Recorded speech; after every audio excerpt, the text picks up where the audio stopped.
Pada teman-teman netizen, saya hilaf. Saya berjanji tidak akan mengulangi lagi. Saya minta maaf. Semoga kalian bisa memaafin saya. Oke, Kak. Aman nih? Aman-aman. Ketutup di kasus lu. Amin. Minta maaf pas viral. Hai para netizen, selamat datang kembali di channel ini. Apa kabar kalian semua? Semoga kita semua selalu sehat dan banyak rezekinya. Amin. Kali ini kita akan membahas masalah tentang FR dan DS yang telah dilaporkan di kantor polisi. Mari kita lihat. Jangan lupa like dan subscribe-nya ya para netizen. Terima kasih, let's go.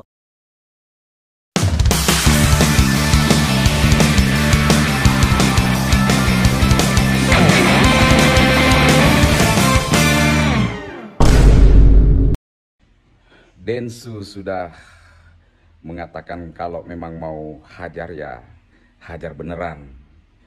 Jangan dipelintir atau dibawa ke dalil-dalil hukum dan ternyata benar. Pada akhirnya para tabas membawa ini ke permasalahan hukum atau melaporkan Denny Sumargo. Kita lihat perkembangan selanjutnya. Next. Bang Farhad ini ya, semua diurusinnya. Semua dilaporin ke polisi. Semua dinyinyirin. Kan mereka nggak nyusahin lu, Bang. Nggak ada urusan juga dengan pekerjaan lu. Nggak gangguin keluarga lu juga. Denis dilaporin, DP dilaporin. Coba gue dilaporin sini, kena nggak unsurnya. Terus kalau ngelaporin orang nggak ada yang jalan kasusnya. Orang Pak Polisi pun ketawa. Yang dilaporin kasusnya kasus recehan, bukan kasus-kasus berat yang ancaman hukumannya di atas 6 tahun, ya kan? Janganlah kayak gitu, kayak Raja Bangsawan aja lah, nggak suka ikut campur urusan orang, nggak suka nyinyirin orang, ya kan? Gue sering sih lihat abang di Kalibatas itu kalau gue nongkrong di kafe, cuman gue cek aja, karena gue ini kan artisnya artis, gue tiap hari ketemu artis karena gue artis, apalagi cuma lokal terkenal satu negara, aku mana mau nyapa. Next. Dirugikan siapa, Bang? Yang dirugikan adalah Farhad Abbas dan suku Bugis. Bugis Makassar. Jadi memang bukti-bukti yang dilampirkan mungkin barusan apa aja, Bang? Banyak video ya kan menjadi bukti. Baik di akunnya dia. Selain video Baik di ada akun dia kanan dikit kan banyak sekali. Bang, kiri Bang.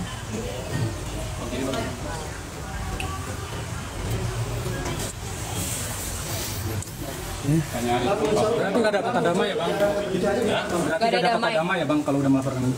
Ya ada kalimat tadi ujian kebencian seperti sudah disampaikan oleh Bang Raindi tadi, ya kan? Pasalnya udah harus digaris bawah bahwa Denny itu bukan pasal 16. Ya kan Undang-Undang Nomor 40 Tahun 2008. Ya cuma pendatang. Dan atau pasal 156 KUHP. Ancamannya 5 tahun ujaran kebencian. Artinya ujaran kebencian ini seperti apa yang tadi dikatakan oleh Bang Randy kan? Masalah suku ini udah selesai, bos. Di Indonesia jangan lagi dibicarakan.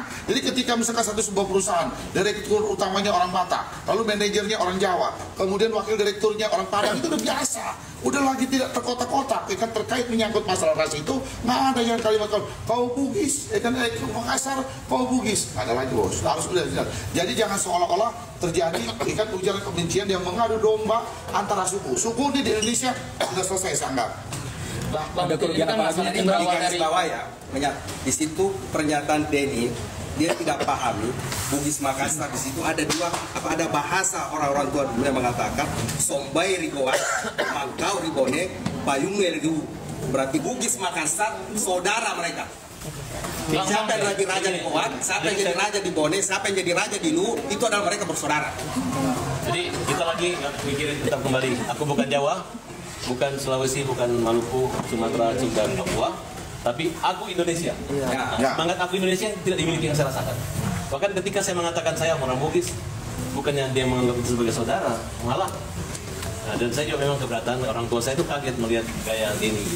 Lalu saya pikir dia bertamu, udah clear, tiba-tiba di luar dibuat seolah-olah saya ini adalah orang tidak berdaya, ketakutan. Padahal dia datang ke rumah saya, dia minta pukul saya. Terus apakah dengan kesopanan saya ini membuat saya penakut? Nah, udah nggak apa-apa. Kalian bilang saya penakut atau apapun, tapi saya sopan dan menghormati tamu. Nah sekarang silakan kalau dia berani, silakan dihadapi unsur-unsur pasal yang menjerat dia nanti ketika proses ini berlangsung. Bang Farhan, dia mengatakan bahwa saya Makassar, saya Bugis, biarkan nanti dia menjelaskan dalam keterangannya ketika nanti di BAP oleh pihak penyidik. Bang, nggak ada kata damai kah? Nggak ada kata damai kah? Nanti tolong diklarifikasi ke si Denny Sumarto ini. Tanyakan, dia suku Bugis apa Makassar, ya? Apabila dia bukan suku Bugis Makassar, berarti dia sudah memprovokasi, ya. Coba tanyakan ulang. Pasti dia bukan orang Bugis dengan Makassar dia. Bukan suku itu. Bukan. Jadi dia bukan orang Bugis, bukan, orang Makassar. pendatang. Oh, pendatang dia? Iya. Baru tahu dia, baru tahu. Coba tanyakan. Benar nggak dia Bugis Makassar? Baru tahu. Kenapa dia bawa apa masalah Bugis Makassar? Saya mau tanya, ngaku. Kenapa malam itu wartawan semua banyak Ibu Denny? Kenapa jawab kalian juga? Apakah kalian mendukung pertandingan saya dengan Denny atau gimana? Kalian tahu dari mana bahwa Denny akan datang ke rumah saya? Coba ada yang bisa menjelaskan? Setahu saya orang mau berantem jarang ngundang media. Orang itu berantem. Orang mau berantem itu nggak berantem itu. Aduh, ini dari mana dicoba-coba di penjara? Ini sudah melebar banget. Dia udah nyindir katanya saya buat kisru tentang masalah Farhad mungkin baru tahu saya ada kan? Iya bang mungkin kan seperti bilang keberatan juga bawa media segala macam. Tapi kan pada saat itu Denny kan membawa satu kamera. Kenapa abang mengizinkan itu? Saya juga nggak tahu. Karena saya kan posisi di dalam. Nah saya pikir kok ada media satu gitu. Kalau nggak salah bukan kamera, ada orangnya dia masuk itu satu handphone. Iya, dia kan merekam. Dia akan dipublish. Denny udah izin juga. Kenapa abang mengizinkan? Walaupun saya izinkan dia publish, tapi bukan dengan gaya kesongongannya dia. Bukan, kan saya ini nggak tahu kalau Denny itu live, tiba-tiba saya akan begini. Saya nggak tahu. Kalian tahu nggak sih pertemuan di dalam itu yang sebenarnya terjadi seperti apa? Tahu nggak? Nggak tahu kan? Yang di dalam seperti apa? Coba jelaskan sendiri. Ya, di dalam itu seperti apa kan nggak tahu kan? Pertama dia gentar, dia pikir ini orang dia takut lah, takut dipukul, makanya ada kamera. Ya, saya nggak mungkin memukul. Tapi begitu kita melemah, dia ngomong kau. Ya, jadi pusing saya dengarnya. Akhirnya ibu saya telepon saya, loh kok itu ada orang kayak gitu nggak sopan sombong gitu. Ya, jadi saya pikir, udahlah pun, mungkin saya lebih jahat, mungkin aku lebih galak dibanding dia. Saya tenangin perasaan ibu saya. Tapi saya pikir, saya nggak lebih galak dari dia di situ. Saya halus banget. Nah saya bilang udah. Ketika saya tanya, nih, kau bilang itu tai apa? Kamu kan orang pintar. Kamu orang pintar. Saya bingung masa kau dibilang tai dengan orang pintar. Saya berpikir. Sebelum saya berpikir di luar dia bilang itu tai katanya. Jadi tai itu artinya apa maksudnya? Ya kalau di rumah saya dia bilang tai itu saya hebat. Dia menolak. Jadi tapi kata saya dengar dia bilang bahwa tai itu ya dia kesel sama Farhad kan. Nah, dan dia sudah mulai obok-obok tuh. Mana? Next. Ibu terkait pelaporan dari Farhad apa seperti apa? Ya laporan sudah kemarin mohon izin kemarin saudara PA ya datang ke Polres Jakarta Selatan didampingi oleh kuasa hukum. Kemudian kemarin sudah melaporkan inisial DS. Dia bukannya sudah melapor di Polda Metro Jaya ya? Ya kalau kemarin kita menerima laporan tersebut ya dari yang melapor adalah MR yang melapor. Korbannya siapa? Iya itu jadi kalau kita lihat kemarin hanya membawa konten yang ada ya. Jadi kemudian kemarin yang dilaporkan dari dilaporkan pasal 16 Undang-Undang 40 tahun 2008 tentang diskriminasi ras, kemudian dengan dan atau 158 KUHP tentang ujaran kebencian, itu yang dilaporkan. Artinya dari terlapor itu pelapor itu nggak ada korbannya, cuma bawa video atau gimana? Ya jadi kalau di laporan polisi itu korbannya nihil. Oh nggak ada di laporan polisi? Iya, jadi korbannya untuk di laporan polisi, ya di laporan polisi. Tapi kalau di kronologisnya, next. Jadi tidak ada siri di situ. Ya kita nggak mengganggu kehormatan dia di situ. Justru dia berbicara siri, tapi dialah yang menghina orang. Ya. Belakangan saya dengar dia mengatakan tai itu berbeda lagi dengan apa yang dia katakan itu adalah hebat atau tidak. Bagus lah atau apa gitu. Nah, jadi hari ini saya nggak pakai otot, saya pakai otak. Ya. Jadi saya berbicara tentang filsafat siri itu adalah harga diri ketika kita dipermalukan orang, bukan adu otot atau adu badi, tapi yang punya harga rasa diri itu orang-orang yang punya ilmu, punya pikiran, punya akal, dan persoalan ini sudah kita kembalikan kepada hukum. Nah, bersama Bang Dr. Krisnamurti, beliau saya minta untuk menjadi kuasa dan tim untuk fokus pada permasalahan ini. Karena saya sebagai tim pembela kaum lemah sangat terganggu oleh banyak sekali yang mengganggu kami. Gak tahu apa kepentingan ini. Oke, kita di sini kepanasan. Oke Bang. Kita masuk dulu buat laporan ya. Next. Dia suku Bugis apa Makassar, ya? Apabila dia bukan suku Bugis Makassar, berarti dia sudah memprovokasi, ya? Coba tanyakan ulang. Pasti dia bukan orang Bugis dan Makassar, ya? Oh ya? Suku itu. Jadi dia bukan orang Bugis, bukan datang. Bukan datang dia? Oh, baru tahu. Coba. Next. Oh banyak, sekarang orang-orang Bugis dan Makassar mendukung saya. Mereka mengatakan bahwa ini bukan urusan Farhat lagi gitu. Tapi itu akan membuat provokasi, membuat masyarakat teradu domba gara-gara pernyataan Siri Bugis, Bugis dan Makassar. Itu merupakan kalimat-kalimat yang tidak bagus dan diminta untuk dicabut kontennya, diturunkan, di take down. Hal-hal yang sifatnya dia punya sendiri, dia ngarang sendiri, dia yang live sendiri kan. Kita nggak tahu. Di sini harusnya kan saudara itu pukul saya, silakan, saya nggak melawan, pukul saya, pukul Kak Kodong gitu, terus saya mukul, langsung diangkut polsek saya kalau mukul orang di sini. Satu lagi Bang. Ya saya kalau pengacara, kalau saya berantem dengan Denso, jurus saya jujur aja nih, kalau dia pakai pisau pakai parang, saya jurusan dengan dia, jurus saya aja, saya nggak mukul muka dia, mending saya mukul muka saya, gimana? Satu lagi Bang, soal Mami DP kan juga ikut nimbrung juga Bang, menirukan gaya Agus mungkin. Apakah kata netizen ini akan ada perseteruan baru antara Mami DP dan Abang? Next. Tapi memaafkan gak sih kalau misalnya? Kalau nama saya kan maaf, Muhammad Farhat itu nama saya, maaf. Kalau Denny kan Denny, malah Denny. Jadi kita jangan tantang dia, ntar bila Denny kita malu. Berarti nggak ada kata damai ya Bang?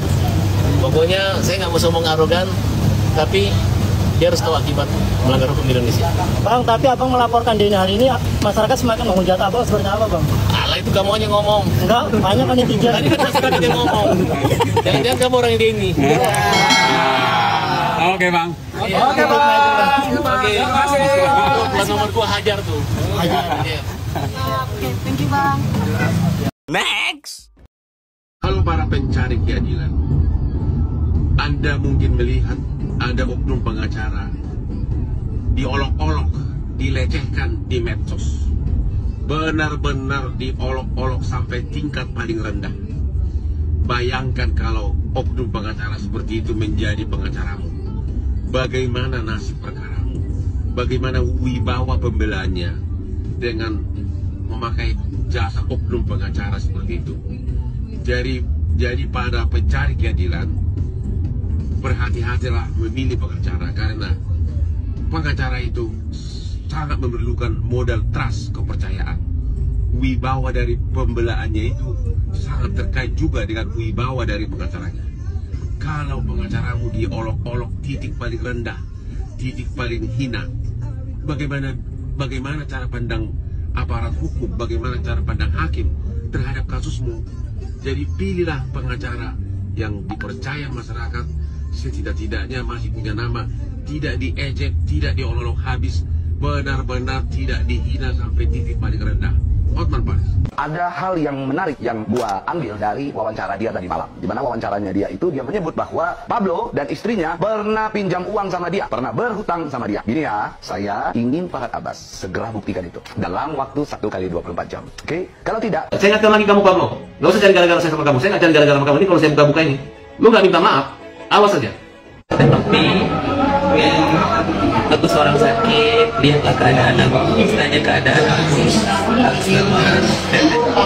Cuma adanya di sosmed doang, kasih pendapat buat aku apa yang ini kan menyesal, aduh ternyata akan kata netizen, oh ini salah nih, bantu orang ini salah, mau ada merasa menyesal? Enggak, karena saya percaya segala sesuatu itu udah ketentuan Allah. Bahkan di tengah kisruh seperti ini pun, tapi mesti nanya ya ke A ya? Iya betul. Ayo lurus matanya gitu kan? Betul. Sampai kita hubungin, kita telepon, kita WA, nggak ada respon sama sekali. Sampai kita bersurat ke rumahnya untuk, ayo ini uang udah di kita nggak ambil, dan saya pastikan uangnya sampai detik ini masih ada. positif, bukan pencemaran nama baik, bukan fitnah. Tapi nggak apa-apa, Farhad Abbas kan katanya orang pintar, dia adalah seorang dokter gitu. Harusnya dia bisa memaparkan itu. Gua apresiasi dengan usahanya dia untuk mensomasi gua. Tetapi ada hal yang menarik yang gua ambil dari wawancara dia tadi malam. Di mana wawancaranya dia itu dia menyebut bahwa Pablo dan istrinya pernah pinjam uang sama dia, pernah berhutang sama dia. Gini ya, saya ingin Farhad Abbas segera buktikan itu dalam waktu 1 kali 24 jam. Oke? Kalau tidak, gua nggak akan somasi kirim surat karena bagi gua video ini sudah mewakilkan peringatan bagi seorang Farhad Abbas.